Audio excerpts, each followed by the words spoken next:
자, 이번 시간 우리는요, 원소에 대한 개념 공부해 보도록 하겠습니다. 자, 원소에 대한 이야기들을 선생님 몇 가지 써놨는데요. 차근차근 보면서 정리해 볼게요. 자, 물질을 이루는 기본 성분이라고 했지요. 자, 이것이 바로 원소의 정의입니다. 자, 우리가 원소라고 얘기를 했을 때 그 정의를 명확하게 알고 계셔야 돼요. 자, 우리가 원자라는 단어, 분자라는 단어들과 함께 원소라는 단어가 섞여 나오게 되면 굉장히 혼란스러워 하시거든요. 따라서 각각의 단어가 나오면 좀 정확하게 뜻을 기억하고 갈게요. 자, 원소라는 것은 물질을 이루는 기본 성분으로서 쌤은 이렇게 생각하면 간편하다고 생각해요. 바로 재료라고 생각하시면 됩니다. 어떤 물질을 이루기 위해서 어떤 재료가 필요하냐 정도로 생각하시면 좀 가볍게 볼 수 있을 것 같아요. 자, 예를 들어서 물 분자라는 것, 물을 이루기 위해서는 수소 원소와 산소 원소와 같은 재료가 필요하거든요. 이렇게 물질을 이루는 기본적인 성분을 우리는 원소라고 합니다. 그때 우리가 원소라고 이름을 붙이기 위한 조건이 하나 더 있으니 바로 분해가 되느냐 되지 않느냐에 대한 개념이에요.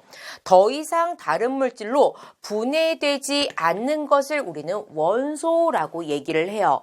우리가 어떠한 실험들을 볼 수 있냐면 물을 전기를 팍 가해서 수소하고 산소로 나누는 실험들을 보시게 될 거예요. 그럼 우리 이렇게 질문할 수 있겠죠. 물은 수소와 산소로 분해가 되었어요. 그럼 물은 원소입니까? 원소가 아닙니까? 라고 물어본다면 우리는 물은 원소라고 얘기해야 돼요? 원소가 아니다라고 얘기해야 돼요? 원소라는 것은 물질을 이루는 기본 성분으로서 분해돼요? 안 돼요? 분해되지 않아야 되지요. 근데 물은 분해가 됐지요. 따라서 물은 원소가 아니구나 라고 얘기할 수 있는 거예요.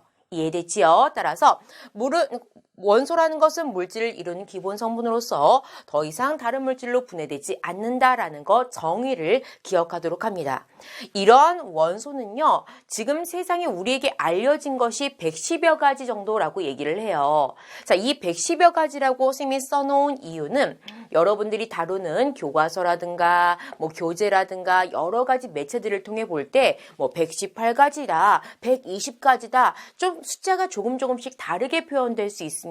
그래서 선생님은 이렇게 그냥 크게 얘기해 줄게요. 110가지가 넘게 있다. 즉 굉장히 많다라는 정도예요. 그때 이렇게 110가지가 넘는 원소들을 잘 보면은 자연에서 얻은 것도 있고요. 인공적으로 얻은 것도 있어요. 무조건 자연에서만 얻을 수 있는 거 아니고 인공적으로 원소는 만들어낼 수도 있다는 거죠. 양적으로 비교하면 자연에서 얻은 것이 훨씬 더 많기는 해요. 하지만 인공적으로도 얻을 수 있다. 무엇을? 원소를. 그때 이런 원소들로 세상의 모든 물질들이 다 만들어진 거예요. 주변의 모든 물질들은 다 원소로 이루어져 있다. 아까 얘기했잖아요. 원소는 물질을 이루는 기본 성분이자 어떤 느낌? 재료 느낌으로 가자고요. 됐어요? 따라서 예를 몇 개 들어보면 물이라는 것은 수소와 산소 재료가 필요해요. 수소 원소와 산소 원소로 이루어져 있고요. 우리 짭짤하게 먹는 소금 있지요. 자, 그런 소금은 나트륨 원소와 염소 원소와 같은 것들로 이루어져 있습니다. 자, 이러한 원소들은 세상에 굉장히 많고요. 우린 다양한 원소들에 대한 이야기를 할 거예요. 그중에 대표적인 원소 3가지를 우리가 한번 살펴볼 건데, 자, 한번 옆으로 와서 볼게요. 자, 이거 어떤 원소일까? 세상에서 가장 가벼운 원소예요. 1등입니다. 제일 가벼워요. 그리고 굉장히 가벼우면서도 우주 왕복선의 연료로 사용되는 원소가 있어요. 이 원소는 바로 수소 원소입니다. 친구들 알고 계셔야 돼요. 세상에서 가벼운 원소, 가장 가벼운 원소 무엇입니까? 라고 물어보면 손 들고 수소요 라고 대답하면 된다는 것이지요. 그래서 수소 원소가 가장 가볍다 기억하시고요. 두 번째요. 지구 대기 성분의 약 21%래요. 대기 성분이라는 것은 지구를 둘러싸고 있는 공기를 대기라고 하죠. 그 공기들을 분석했을 때 21% 정도를 차지하는 것이래요. 더불어서 물질의 연소, 물질이 타는 것에 대해서 관여를 하고 우리가 숨을 쉴 때, 생물이 숨을 쉴 때 이용을 한대요. 우리 숨 쉴 때 뭐 들이마시지요? 산소 들이마시지요? 맞아요. 지구 대기 성분의 21% 정도를 차지하는 건 바로 산소입니다. 산소 역할들과 함께 기억 한번 해보도록 하시고요. 마지막으로 한 가지 더요.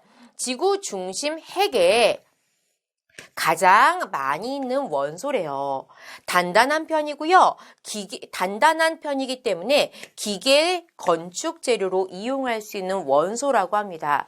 우리 생활 속에서 쉽게 보일 수 있어요. 단단한 못, 창문 틀 이런 것들도 다 이 원소로 이루어져 있죠. 바로 철이에요.